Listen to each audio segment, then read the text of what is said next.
Bon matin les petits lapins et bienvenue à cette capsule de grammaire déconfinée.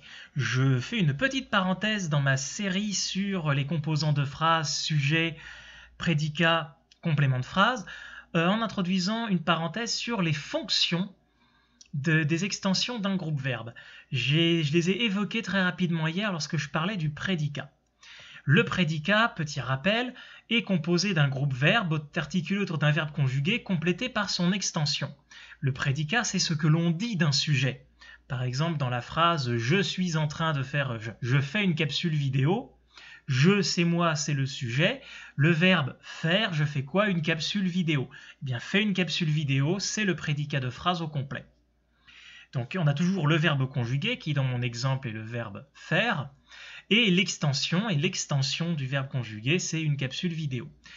Pour ceux qui arrivent ici et qui ont fait, même si ça remonte à longtemps, des cours de français ou de grammaire, c'est ce que l'on appelait autrefois le complément, tout simplement. Autrefois, on disait qu'une phrase, c'était sujet plus verbe plus complément. Et donc voilà, et le prédicat, c'est ce que j'expliquais hier, rassemble à la fois le verbe et son complément. Revenons donc à la notion de la nouvelle grammaire, de la notion d'extension de groupe verbal. Cette fameuse extension, elle peut avoir trois fonctions.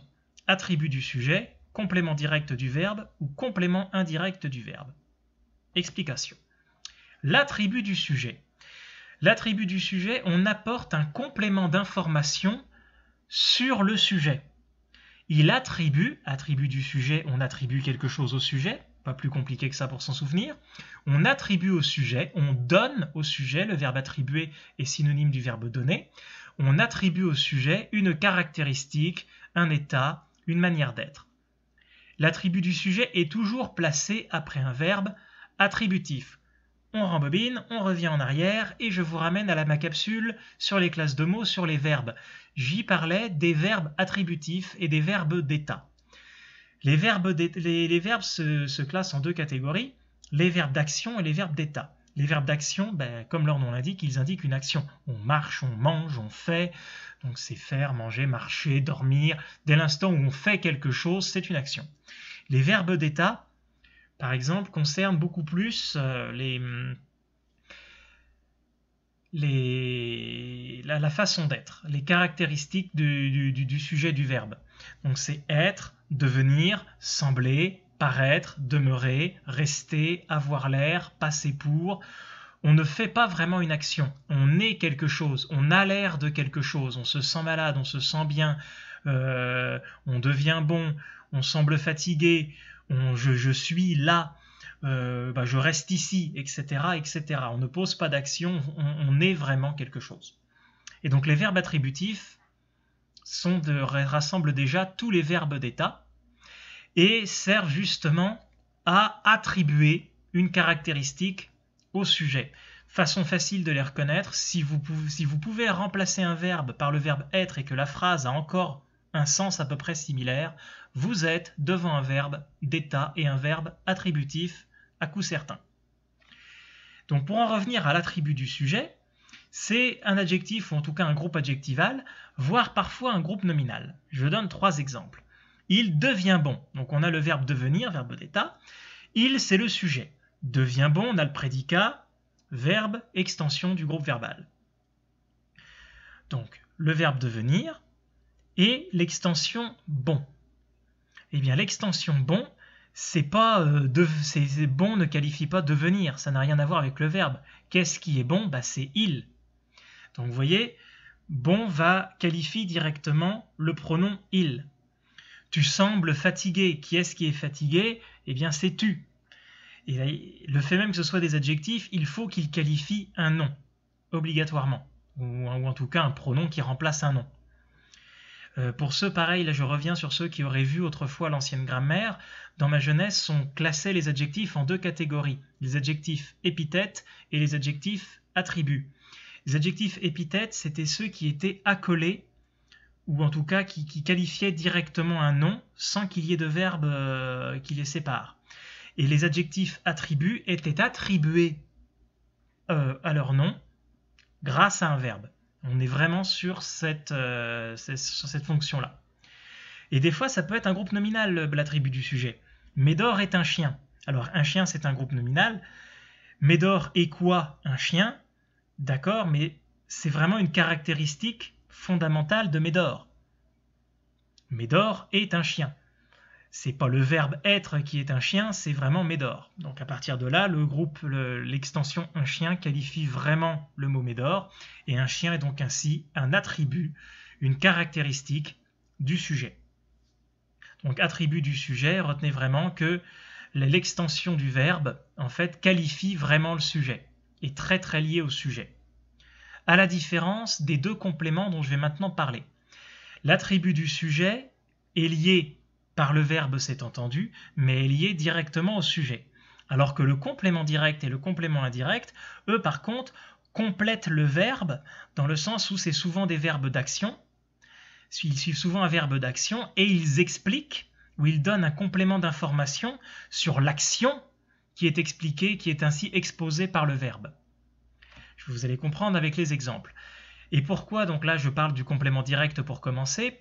Quelle est la différence entre direct et indirect?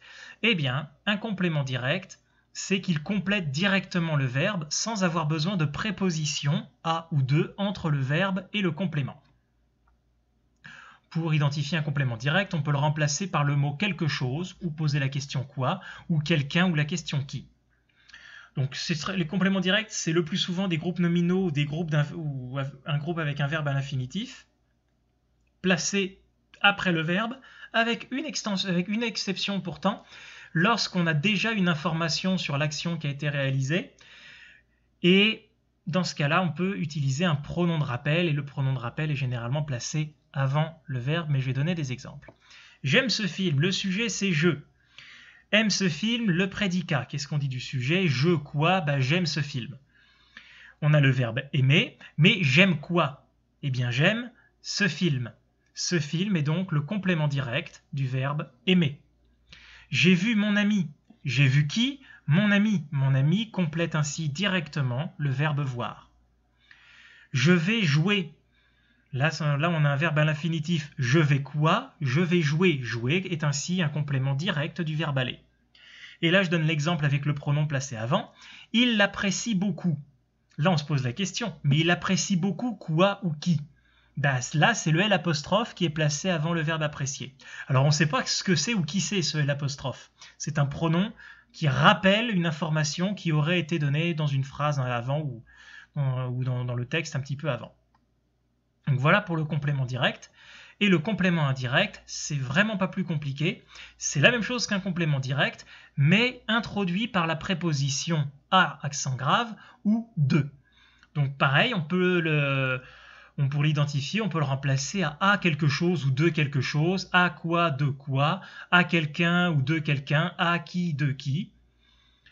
Et un complément indirect se compose donc plus souvent d'un groupe nominal placé après le verbe, avec également la possibilité d'un pronom de rappel placé avant. Je demande à ma mère. Je demande à qui? À ma mère. Tiens, il y a une majuscule qui s'est glissée. Petite coquille, c'est pas grave. Nous parlons de la situation. Nous parlons de quoi? De la situation. J'habite à Québec, point, j'y habite. J'habite à quoi? C'est certes, on pourrait dire où, mais mine de rien, ça reste un complément indirect. À quoi? Québec étant une ville, c'est quoi? Quelque chose. J'habite à quoi? À Québec. Et dans la phrase « j'y habite », eh bien, le complément indirect, c'est le petit pronom « y » qui rappelle Québec qu'on a dit dans la phrase d'avant. Donc des fois, il faut se poser des petites questions, notamment quand les phrases sont séparées par plusieurs lignes. On peut effectivement, des fois, j'y habite, il est où le complément? Ok, j'habite à quoi? Ok, si on est obligé de se poser la question j'habite à quoi ou j'habite à où, j'habite à quelque chose, pour trouver, si on est obligé de mettre une préposition quand on se pose la question pour qu'elle ait du sens, c'est qu'on est devant un complément indirect. Donc voilà qui termine en fait par cette petite capsule les explications que je donnais sur le prédicat. Le prédicat, on a donc le verbe et son extension, et l'extension peut avoir 3 fonctions différentes. C'était quand même important de les savoir, c'est bien beau de savoir identifier un prédicat, mais dans certains cas, que ce soit attribut du sujet ou que ce soit un complément direct ou indirect, on verra notamment dans l'usage des temps composés, des participes passés avec le verbe avoir, que cela peut avoir certaines conséquences. Je m'arrête là pour aujourd'hui. Demain, nous serons vendredi et je vais terminer la construction des blocs, des composants de phrases, à savoir sujet, prédicat, et il manque les compléments de phrases. Donc les compléments de phrases, c'est promis, j'en parle demain. D'ici là, portez-vous bien, restez chez vous et ça va bien aller.